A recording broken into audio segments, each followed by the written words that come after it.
Good morning, everyone. This is Tricia Shaw coming at you from Avenue B in the Goose Hill Northside neighborhood of Schenectady. And I wanted to talk to you this morning about some research that I've done on my own particular house, as well as some of the houses in the neighborhood. And first of all, I wanted to talk about this house, 1761 Avenue B, which was built by Harry Wedlake. We don't have an exact date. However, it does show up on the city directories and city maps as early as 1899. So it was probably sometime just prior to that. We believe that the Wedlake family built this house first on this block in order to then build the other houses that are on this block, heading down towards Seneca Street, which is the heart of the Eureka Heights district of Goose Hill. How do I know that it's called Eureka Heights? Because that is not a term that we often use here in Goose Hill or in Schenectady. I know that it's Eureka Heights because it has showed up on my deed, which I just have recently read, because this was the childhood home that I lived in, this 1767, but my hubby and I have purchased the home, so I have recently read that on my deed, that this is the Eureka Heights district. So anyway, the Wedlakes, who lived at 1759, 1761, had these four houses built from here to Seneca Street. And you can see that 1767 and 1773 look very similar to one another. The Shaw House and the Holcomb House are identical, except for some changes that have occurred over the years. The porches are different. There's an addition added on to 1767. But other than that, they are identical on the interior.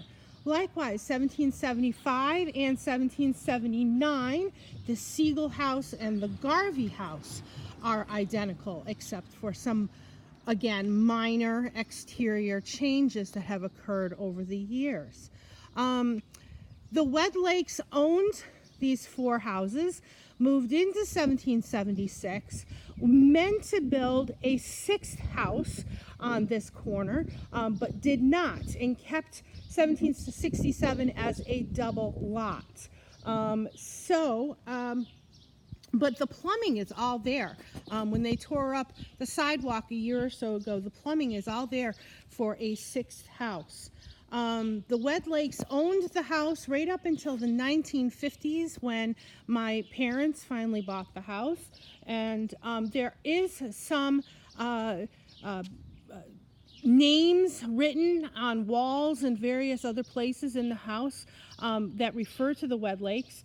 The children, Bernice and Raymond, have their names on various places in the closets and around the house, in the basement and things like that.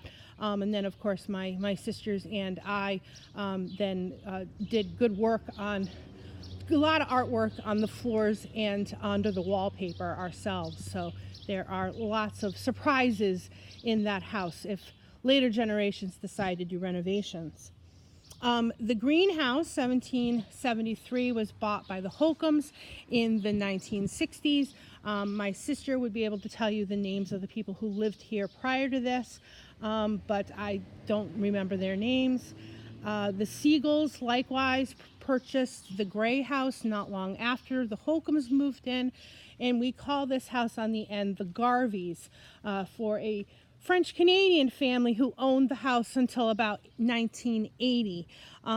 Since then, there's been the Adams family has lived there, and a Union College professor. Unfortunately, now I do not know who owns the house. But these four are identical. Call them four sisters, if you will. They were built by Harry Wedlake. Oh, and one last thing I wanted to mention, that's 1767, as early as 1904. It is listed as on the city directories as being a business. I had to look into that further. What, a business on Avenue B in this block? I don't think so. Well, Harry Wedlake was actually a photographer, and his studio is located right inside the door in the foyer. And we do have a big old sink in the basement, and various other things that would make one think that's probably where he did the film developing. So probably in the basement was his dark room. Anyway, that's pretty interesting stuff. And again, I'm using the Schenectady Historical Society city maps and directories, as well as many of Larry Hart's old Gazette columns, Tales from Old Dorp, as my resources here. So thank you very much. Catch you on the next video.